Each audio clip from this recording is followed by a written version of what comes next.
C'est lundi et c'est l'heure de la revue de presse. Il s'est passé beaucoup de choses ce week-end et donc maintenant, comme chaque lundi, on va faire un petit peu le tour de l'actualité en se basant notamment, en ayant comme support bien entendu le site Catch News qui est toujours au top sur l'actualité. Juste avant, bien entendu, un petit peu de blabla dans l'introduction, je vous laisserai passer pour ceux qui sont absolument impatients d'avoir les news. En tout cas, la connexion internet du docteur est revenue. Et petite anecdote sympa, figurez-vous que je suis chez SFR et qu'en fait j'ai croisé un technicien Orange et c'est le technicien Orange qui m'a sauvé la vie. Et alors message à tous les techniciens internet, et peut-être que c'est votre cas, arrêtez s'il vous plaît d'arracher les câbles de fibre des gens pour en mettre d'autres à la place. Bon, le dossier internet est réglé, reste le problème YouTube et notamment la monétisation qui a pataugé ces 2 derniers jours. Samedi, j'ai lancé la consultation de SmackDown, pensais que c'était rien, que ça allait s'arranger, que nini, j'ai travaillé bénévolement. Et hier, j'ai fini par rage quit et j'ai fini par balancer la consultation de Extreme Rules assez tard, vers 20h, parce que voilà, j'allais pas attendre que la monétisation revienne. Donc j'ai pas encore les résultats, mais tant pis. Et d'ailleurs, au passage, un bonjour amical à tous les super patients du doc qui aident financièrement la chaîne, et à tous ceux qui laissent des petits dons dans les commentaires grâce au bouton merci, je vous aime.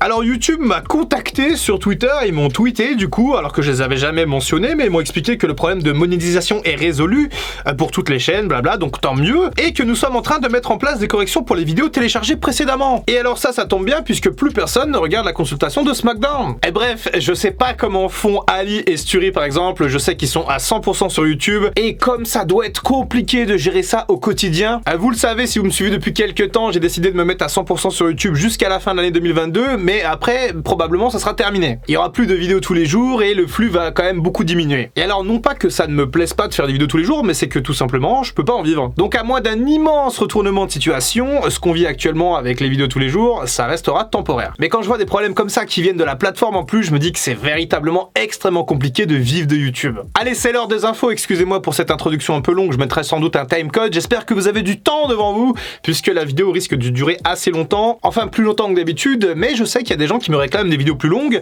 et les revues de presse, c'est parfait pour ça. Et on démarre donc du coup avec la double bleue qui est très contente du buzz concernant le retour de Bray Wyatt. On est comme d'habitude sur Catch News du coup pour les nouvelles, ça reste le site référence, et du coup je vais me servir de ce site comme de support. Oh cette photo, qu'est-ce que je suis content qu'ils soient revenus. Que pensent les personnes dans les coulisses du retour de Bray Wyatt? Pour répondre à cette question, nous allons nous tourner vers Fightful qui dit avoir parlé à plusieurs sources internes. Ces personnes affirment que la séquence a été très bien reçue et se disent très contentes du buzz créé autour de l'événement au cours des dernières semaines qui ont précédé Extreme Rules. Avec par exemple les QR codes ou les vidéos énigmatiques. En bref, ce retour a rencontré un franc succès. Et c'est clair que de notre côté, ça a été assez captivant toutes ces semaines, alors même si effectivement moi au bout d'un moment j'ai commencé à trouver ça un petit peu trop long, le jeu de piste m'excitait de moins en moins, j'attendais surtout d'avoir Extreme Rules parce que je me doutais qu'il allait arriver à ce moment-là, mais en tout cas effectivement ça a suscité du buzz, vous de votre côté ça a suscité beaucoup de réactions, beaucoup de plaisir, beaucoup d'attentes, et franchement bravo la double bleue parce que quand même créer comme ça un arc narratif autour d'un retour de catcheur, c'était quand même costaud. Alors Bray Wyatt a également rendu hommage à Brody Lee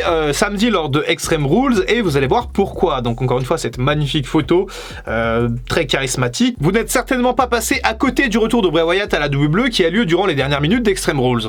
Certains fans ont vu un hommage à Brody Lee lors de la mise en scène de son retour. Une manière de se présenter qui ressemble en effet au début de son ancien coéquipier décédé fin d'année 2020 du côté de AEW. Et effectivement c'est vrai que moi j'avais pas fait le rapprochement, mais là on voit bien sur le tweet qui est screené, c'est vrai que quand Brody Lee est arrivé chez AEW, l'exalté, il y a eu toute cette mise en scène avec cette lumière de fond, et Bray Wyatt, il me semblerait, a repris toute cette chorégraphie-là pour rendre hommage sans doute à Brody Lee. D'autres pensent également que Bray Wyatt a glissé une référence à Brody Lee parmi les costumes, et plus particulièrement concernant un masque. Dans la photo ci-dessous, le deuxième en partant de la gauche ressemble ainsi au masque que portait Brody Lee à l'époque des Bludgeon Brothers, lorsqu'il s'appelait encore Luke Harper. Et effectivement, on peut voir du coup un masque là sur Sister Abigail, et si on descend un petit peu, on peut voir que c'est exactement le même masque que portait du coup Luke Harper à l'époque. Il semblerait donc que ce soit un bel hommage de la part de Bray Wyatt pour son ami le cher Brody Lee, qui est parti bien sûr bien trop tôt. Pour rester sur les hommages, Bayley a également eu une pensée à Sarah Lee lors de Extreme Rules, gagnante du Tough Enough en 2015, qui est décédée à l'âge de 30 ans. Effectivement, on n'y reviendra pas dans cette revue de presse sur le décès de Sarah Lee puisqu'il n'y a pas grand chose à dire, si ce n'est que c'est absolument effroyable. On poursuit avec les informations concernant Bray Wyatt et Bo Dallas du coup qui serait de retour avec son frère Bray Wyatt à la WWE, donc c'est plutôt intéressant, on va voir ce que dit l'article. Bray Wyatt a fait son retour lors de Extreme Rules, mais son frère devrait aussi revenir très bientôt. En effet, Brian Alvarez du Wrestling Observer a annoncé que Bo Dallas sera de retour à la WWE très bientôt, selon plusieurs sources internes de la compagnie. En revanche, il est impossible de savoir sous quelles circonstances Bo Dallas fera son retour, alors il faudra surveiller les prochains shows de la WWE afin de savoir si Wyatt et Dallas vont s'unir. Une absence qui date pour Bo Dallas puisque son dernier match officiel remonte en 2019 et il a été licencié de la WWE en avril 2021 après avoir occupé un rôle backstage dans la compagnie entre 2019 et 2021. En mars 2022, Bo Dallas déclarait que son retour sur le ring allait se faire très bientôt, mais finalement rien n'est arrivé. Ce qui ouvre la porte à la possibilité de voir Bo Dallas travailler aux côtés de son frère Bray Wyatt pour la première fois sur les écrans de la WWE. Espérons cette fois-ci que le terme très bientôt soit réellement très bientôt pour les fans de Bo Dallas qui l'attendent depuis des années. Et tiens, dites-moi dans les commentaires si vous êtes impatient à l'idée de revoir Bo Dallas à la WWE ou si jamais vous vous en foutez. Et nouvelle information concernant peut-être Bray Wyatt de près ou de loin puisque Liv Morgan a été retrouvée dans un endroit sombre après Extreme Rules. Défaite difficile pour Liv Morgan à Extreme Rules face à Ronda Rousey par soumission. Depuis la défaite, Liv Morgan n'a pas commenté la nouvelle sur les réseaux sociaux et a été retrouvée dans un endroit sombre en backstage après son match. Je vous aurais bien mis la vidéo, mais malheureusement, je risque de me faire strike. La WWE met donc l'emphase sur le mal-être de Liv Morgan. Qu'est-ce que cela signifie pour son futur au sein de la compagnie? Il faudra surveiller les prochains épisodes de la WWE pour en savoir plus.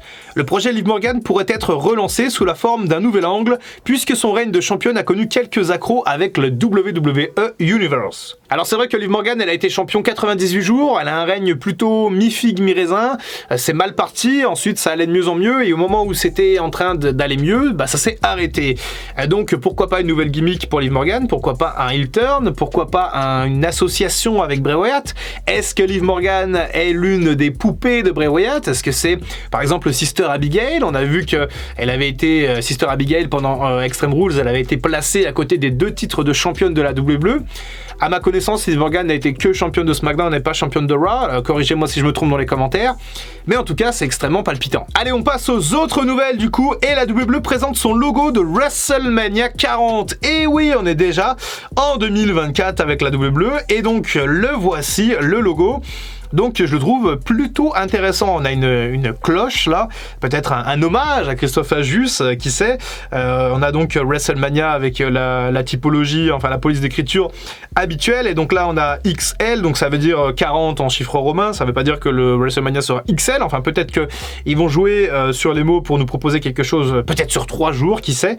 En tout cas j'aime beaucoup ce logo de WrestleMania 40, je le trouve vraiment très beau. Et WrestleMania 40 se déroulera les 6 et 7 avril 2024. Du coup, les gars de Catch News, si jamais vous regardez cette vidéo, je suis presque sûr que c'est 2024, au Lincoln Financial Field de Philadelphie, en Pennsylvanie. La même ville où la WWE se trouvait pour Extreme Rules 2022. C'est donc pour cette raison que le logo a été présenté, afin de faire la promotion de la vente des billets qui va bientôt débuter. Quoi déjà? Mais c'est dans 2 ans. Le logo de WrestleMania 40 met en vedette la Liberty Bell, la cloche de la liberté, qui est le signe de l'indépendance américaine dans la ville de Philadelphie. Un logo qui met en avant l'histoire et non l'équipe sportive de la ville, comme on pouvait le voir lors des derniers événements. Allez, tiens, parlons de Goldberg qui s'est récemment exprimé et qui donc va laisser la place aux autres pour détrôner Roman Reigns.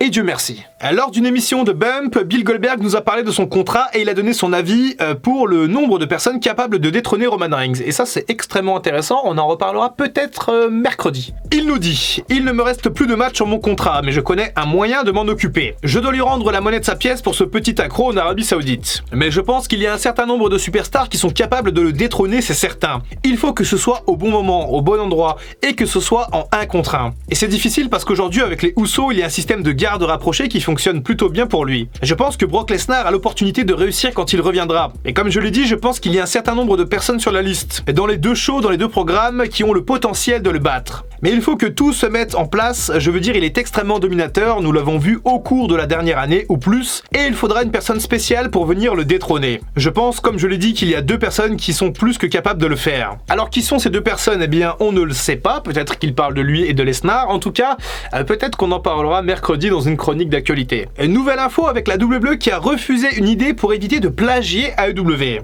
Durant un récent stream sur YouTube, Ronda Rousey a dévoilé que la WWE avait préféré refuser une idée pour éviter que les fans pensent que c'était un plagiat de AEW. Ronda Rousey répondait à un fan qui disait qu'elle devrait utiliser des jouets sur Liv Morgan. J'ai proposé des Lego, mais apparemment AEW l'a fait récemment et on ne voulait pas que les gens pensent qu'on plagie. AEW a effectivement utilisé des Lego pour l'Arcade Anarchy match qui opposait Kip Sabian et Miro à Orange Cassidy et Chuck Taylor en 2021. Mais la WWE avait déjà utilisé des Lego comme ça dans le match entre FTR et Heavy Machinery en 2019. Bon, c'est sympa d'avoir évité le plagiat, même si encore une fois, même s'ils avaient utilisé des Lego, est-ce que ça aurait été si grave? Alors ça aurait sans doute un petit peu contribué à l'animosité entre la team WWE et la team AEW, cette espèce de guerre un peu toxique entre les clans de chaque promotion. On s'en fout, on aime le catch et c'est tout ce qui importe. Allez, dernière nouvelle du jour avec les spectacles de l'Undertaker qui rencontrent un grand succès. Comme vous le savez, l'Undertaker a lancé son premier stand-up lors du week-end de SummerSlam 2022 en partenariat avec la WWE. Depuis, l'Undertaker et la promotion ont renouvelé l'expérience à Cardiff avec la tenue de 2 shows.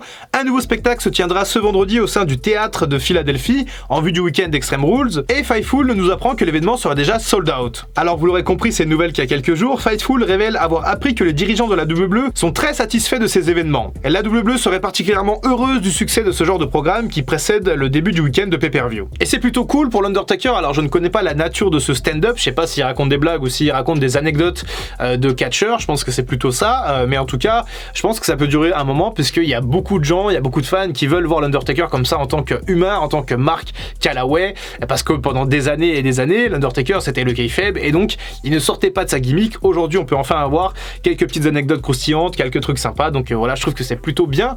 Et si un jour l'Undertaker il passe à Paris, eh ben j'irai voir ça avec plaisir. Voilà pour cette revue de presse, n'hésitez pas à me dire ce que vous en avez pensé dans les commentaires. C'était Dr Wrestling, à très bientôt pour une prochaine vidéo et en attendant comme d'habitude, prenez soin de vous.